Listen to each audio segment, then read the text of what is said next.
Hey guys, I'm Dav, and today I'm back with more Total War Warhammer 2 online action. We're here today with the High Elves, going to be taking on the Lizardmen in a classic Total War Warhammer 2 matchup, so let's get straight to it. Commanding the High Elves here, we've got Teclis, the Lore Master himself. He's got Net of Amantok, Enfeebling Foe, and Regrowth in terms of spells. We've also got both Wild Heart and Shield of Safri. We've cut the Kindle Flame and some spells, and also cut the Bound Fiery Convocation as well, just to make Teclis a bit cheaper. We do have the Potion of Charoi just as an insurance policy. In terms of the rest of the army, you saw the two nobles there in the opening. They're just on horses with no abilities. We've got an Eagle Claw Bolt Thrower ranked up to rank 4. The Everqueen's Court Guards, Regiment of Renown, Sisters of Avalorn, very strong unit. I particularly like using them with Teclis because they give you this Banner of Avalorn.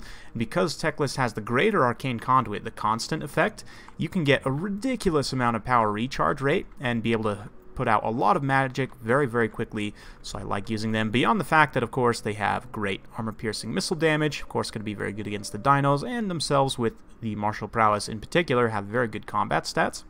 Front line is just spearmen. We've got 5 of them with the Regiment of Renown Scions of Mathlon in the center. And then for cavalry, we've got 2 units of Dragon Princes hidden in the woods and a vanguard of these Illyrian Reavers, who are already mixing it up with some poor little Chameleon Skinks here for my opponent. He's got another unit of Chameleon Skinks there and another on the far side. His force is mostly hidden in the woods here. He's got 3 Source Warriors with shields and a Temple Guard, Revification Crystal, and a Solar Engine. Krokgar up on Grimlock here with most of his abilities, no Hand of the Gods though. Looks like a Skink Priest Lore of Heavens with just Wind Blast. Interesting. And he also has the Roiling Skies, and we've got a Skink Chief and 1 unit of Cold One Riders. So let's get the battle going. You can see we're going to be doing a bit of an extended skirmish phase here. I've been able to catch these Chameleon Skinks, which is great for me. The Skink Priest comes down to try and help out a little bit, but this is probably not the best engagement for him, just because the Heralds of the Wind in particular have very good combat stats. They are taking a little bit of damage now, but we're going to go ahead and hit him with a Regrowth from Teclis here to make sure they stay relatively healthy. There's still 41 unit models left, so there the template pops up. The Regrowth going to be popping off temporarily. We pulled out briefly to charge back in, and one very useful attribute of the Heralds of the Wind is they're faster than typical Illyrian Reavers. Regular Illyrian Reavers have a little bit of a hard time catching Chameleon Skinks because of the poison effect, but the Heralds of the Wind with that extra speed have a very easy time catching them. Of course, that physical resistance and healing helping as they take some fire there from the fleeing Skinks, but yeah, those Chameleons are definitely in for a tough time. We've got the Bolt Thrower now focus firing on this Skink Chief, who's just sitting here throwing his javelins, and we are going to be doing some solid damage there. Look like 3 solid hits. That's one of the reasons why I rank up my Eagle Claw Bolt Throwers, is because they're relatively cheap. You throw a few chevrons in them, and they get a much better recharge rate, and they're even more accurate. We've got the Everqueen's Court Guards unloading on this Skink Priest here. We're going to get Teclis up and drop an Overcast Net of Amantok to pin in these Chameleon Skinks who are being chased down by some Dragon Princes, and we're also going to pin in this Skink Priest here. You can see the Solar Engine is opening up shots, mostly going after the Everqueen's Court Guards, which is a great target. But we do catch those poor little Chameleon Skinks, and yeah, they're going to take a nasty amount of damage from that charge. Meanwhile, the Skink Priest will probably get routed off here. Ooh, a nice shot on Teclis, though, from that Solar Engine there. But yeah, so far we've been able to get some really good value. Unfortunately, I did blunder into the woods here and get caught up on these Cold One Riders a little bit with the Heralds of the Wind, but we should be able to pull back away there and get to relative safety. Meanwhile, the Skink Chief continuing to take those shots, but as the dinos start to advance, we're going to change targeting and start to prioritize some different targets. I see that this laser engine here is potentially going to do some good damage to these Everqueen Court Guards especially, and to Teclis, so we're going to start focusing the Bolt Thrower on him. Since he's also likely to hang back, and I'm going to be using most of my other forces in the frontline engagement. You can see the Dragon Princes pulling back away of the Source, emerge from the woods there. 1 volley going into the Source, not the most effective because of their shields, but we're quickly going to retarget on the Revification Crystal. Obviously a very high value target, and in my opinion, one you probably want to try and keep out of range of the Sisters if at all possible, because you need to have this thing's healing stay online. You can see Dragon Princes also charging in here, kind of interrupting the Source a little bit. Meanwhile, we're just trying to to figure out the positioning here. I was hoping to get some spearmen on these Cold Wind Riders, but then I decided, you know what, we're probably going to use those Dragon Princes to finish them off. Meanwhile, the nobles are starting to maneuver around and look to be going after Krokar, since the Temple Guard are wrapped up on this flank, going after these Dragon Princes here. Teclis also kind of maneuvering out into the open space here, just so that if we get pursued, we can, you know, run in any direction. Krokar obviously will do a very good amount of damage to these nobles, but they'll be able to dish some decent damage in return. I was a little bit late on dropping that enfeebling foe. I had meant to drop it right off the bat, but now we're dropping it after one of the nobles gets routed off.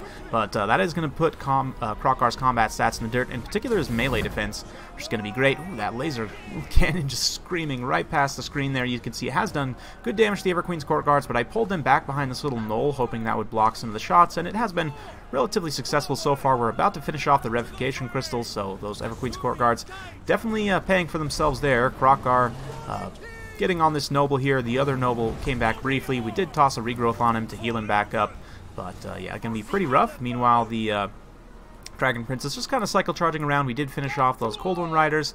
Now this other unit of Dragon Prince is going to be running shop, kind of screening out in the back line. I'm trying to pull the nobles back to a safe position so that we can regroup both of them together and use them in tandem, because if there's two of them, then Krokar can really only be attacking one at a time. We've also switched the Everqueen's Court Guards onto Krokar himself. You can see he's getting a bit of a light show here. So yeah, pretty rough stuff. Krokar's health is rapidly decreasing, and as he starts to take more and more damage, the balance power is going to shift more and more in my favor. We drop a net here so that Krokar can't move. We're focus firing with the Bolt Thrower, the Everqueen's Court Guards, and then here come the nobles getting in to Krokar. And in my tier list, I had actually had the advantage in this matchup with the Lizardmen, and I still feel that that's mostly the case, but definitely a lot of the High Elves' new stuff has made a difference in this matchup. The Everqueen's Court Guards and just Sisters of Avalor in general, very good against dinos. I do quite like some of the regiments for now in this matchup as well. Scions of Mathlon doing very well here in the center. They have just such high melee defense that it's very hard for the Saurus to make effective contact. But you can see Krokar getting routed off there. He's still alive, has some cold-blooded, so he's going to be regenerating slightly. But at this point, the balance powers turned very decisively in my favor, with us doing so much damage to Krokar. And now these Dragon Princes are just going to be able to ping-pong around the back line and cycle charge these Saurus. You can see another Wind Blast going off, a little bit of a miss there, hoping to get those Scions of Mathlon. But yeah, it is going to be victory for the High Elves. We've still got a bit of battle left, certainly, but at this point, with Krokar being so low, it's going to be really, really rough. The nobles are chasing him off. Looks like Krokar did actually come back from routing and is just repositioning here. Going to get in a charge, and we'll see. Ooh, does some really nice damage to that noble. About 900 HP on Krokar. Does pop the Deadly Onslaught as well, and probably is going to finish off one of these nobles here. Ooh, he goes down, but the other noble, seeing his friend go down, you know, he's going to be getting in here and trying to finish off Krokar. Krokar taking a few swipes there, actually does rout off down to 283 hit points, so that is going to seal the fate of the Lizardmen, and will be victory for Teclis. You can see the Skink Chief here kind of cycle charging in and out, trying to get on the Eagle Claw Bolt Thrower, but I've got the Everqueen's Court Guards, or what's left of them, kind of in a defensive position here, because with their good combat stats, they can actually do quite a bit of damage to a character on a Pterodon. And at this point, it's pretty much just these Temple Guards holding out. The Revivification Crystal, sorry, the Solar Engine has used up all of its ammo, trying to come after these Dragon Princes, but just not going to be able to pin them down. We're going to drop an Enfeebling Foe on those Temple Guard and just watch as these Dragon Princes land home a beautiful rear charge in true Alexander Elf fashion. And there, the Enfeebling Foe also going off. So yeah, those Temple Guard will be buckling in just a moment here as army losses start to take hold. The Skink Priest, which surprisingly hung around for quite a bit, considering he took so much damage early on, does shatter there, and the rest of the force is also shattering. So victory for the High Elves. Very well played, my opponent. Hope you guys enjoyed watching. Yeah, it's interesting. The big dinos, I think, are much more of a risk against the High Elves now, because they have such good armor-piercing missile options. I mean, the Nobles and the Bolt Throwers have always been somewhat of a threat. Bolt Throwers weren't amazing when the game first came out, but they're pretty decent now, especially if you juice them up with some chevrons, and of course the AP missiles of the Sisters of Avalorn and the Everqueen's Court Guards in particular, very good at taking down the dinos, so I do think it's a bit riskier. My opponent was able to get some pretty good value out of the Solar Engine. I do like that pick quite a bit. But Krokar on Grimlock definitely did not pay out. I mean, he did take care of one of those nobles, but you definitely want to get more out of him if you're bringing him on that mount. He costs a lot more in particular, so I think generally it's going to be a better idea to just go much wider. I would even say take Krokar on foot, so he's a smaller target. And also take both of your other characters on foot, just because Tempest can be a potential risk here. It's not a super common pick in this matchup, but if your opponent's worried about Skink Chiefs up in the air, a Tempest could be chosen here, certainly.